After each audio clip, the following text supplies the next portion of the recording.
શ્રી ગણેશાય નમઃ. નમસ્કાર મિત્રો, હું છું જલ્પા પારેખ અને મારી યુટ્યુબ ચેનલ શ્રી હરિદર્શનમાં આપ સૌનું હાર્દિક સ્વાગત છે.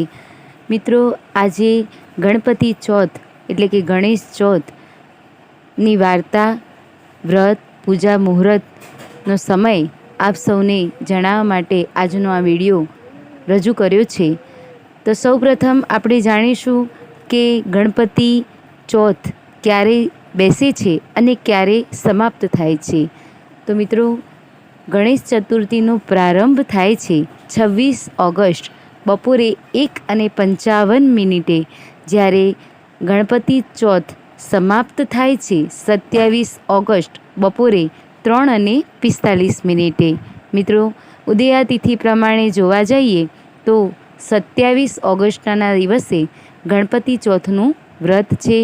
એ દિવસે પૂજાનું શુભ મુહૂર્ત સવારે 11:05 લઈને બપોરે 1:40 સુધીનું છે. આ સમય દરમિયાન ગણપતિ દાદાની સ્થાપના કરી શકાય છે. મિત્રો, હવે આપણે સાંભળીશું ગણપતિ ચોથની વાર્તા. વ્રતની વિધિ. આ વ્રત ભાદરવા સુદ ચોથના દિવસે કરવામાં આવે છે. સુખ, શાંતિ, સમૃદ્ધિ અને સંતાન પ્રાપ્તિ માટે આ વ્રત થાય છે. આ વ્રત કરનારે સ્નાનાદિથી પરવારી ગણપતિની પંચધાતુની મૂર્તિ બનાવી તેની સ્થાપના કરવી અને વિધિવત પૂજા કરવી. આ દિવસે ઉપવાસ કરવો. વ્રત કરનારે રાત્રે ચંદ્ર દર્શન કરવાથી કલંક લાગે છે. ભગવાન શ્રી કૃષ્ણે પોતાના પર લાગેલું કલંક દૂર કરવા આ વ્રત કરેલું. વ્રતના બીજા દિવસે ગણપતિની મૂર્તિને જળમાં પધરાવી દેવી. મહારાષ્ટ્રમાં તો ગણેશ ચતુર્થી નિમિત્તે ભવ્ય વરઘોડો નીકળે છે. ગણપતિની મૂર્તિને પાલખીમાં બેસાડીને નદીએ લઈ જવાય છે અને જળમાં પધરાવાય છે. એક વખત ગણપતિ મહારાજ રિદ્ધિ સિદ્ધિ સહિત આકાશ માર્ગે કૈલાસ તરફ જવા નીકળ્યા. રસ્તામાં ચંદ્રલોક આવતા ચંદ્રએ ગણપતિને જોયા. ગણપતિનું મુખ, એમનું પેટ વગેરે જોઈ અને ચંદ્ર ખડખડાટ હસવા લાગ્યો અને તેમની મશ્કરી કરવા લાગ્યો. આથી ગણપતિ ચંદ્ર ઉપર ખૂબ જ ગુસ્સે થઈ ગયા અને તેને શ્રાપ આપતા બોલ્યા, ચંદ્ર, તું ખૂબ રૂપાળો છે, એની ના નહીં, પણ એથી અભિમાનમાં આવી જઈ અન્યની મશ્કરી ન કરાય. આજે તે મારી મશ્કરી કરી મને ઉશ્કેર્યો છે, માટે જા, હું તને શ્રાપ આપું છું કે આજે એટલે કે ભાદરવા સુદ ચોથને દિવસે કોઈ તારી સામું પણ નહીં જુએ અને કદાચ જો ભૂલે ચૂકે જોઈ જશે તો એના પર અણધારી આફત ઉતરી આવશે. આ સાંભળી ચંદ્ર ધ્રુજી ઉઠ્યો અને બીકનો માર્યો કમળમાં છુપાઈ ગયો. ચારેકોર અંધકાર છવાઈ ગયો અને હાહાકાર મચી ગયો. સ્વર્ગલોકના દેવો આ જોઈ તુરંત જ બ્રહ્માજી પાસે ગયા અને ચંદ્રના શાપનું નિવારણ પૂછવા લાગ્યા. બ્રહ્માજી બોલ્યા, ગણપતિનો શ્રાપ કદી મિથ્યા થતો નથી, છતાં પણ હું તમને એના નિવારણનો ઉપાય બતાવું છું. સાંભળો. થોડા દિવસ પછી ભાદરવો મહિનો આવશે. એ મહિનાના સુદ એકમથી સુદ ચોથ સુધીમાં ચંદ્રએ વ્રત કરવાનું.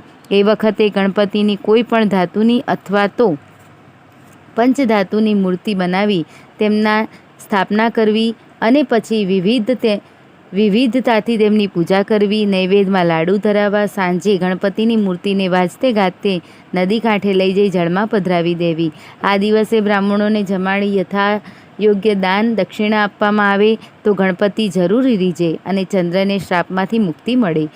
ચંદ્રે ભાદરવો મહિનો બેસતા જ ગણપતિની સ્થાપના કરી ગણેશ ચોથનું વ્રત કરવા માંડ્યું. વિધિપૂર્વક પૂજા કરી ચંદ્રે ગણપતિને પ્રાર્થના કરી કે હે ગજાનન સ્વામી, મારાથી ભૂલમાં જે પણ બોલાઈ ગયું હોય તો કૃપા કરીને ભૂલી જાઓ અને મને ક્ષમા કરો. હવેથી આવી ભૂલ નહીં થાય. તમે દયાળુ છો, કૃપા કરીને મને શ્રાપમાંથી મુક્ત કરો.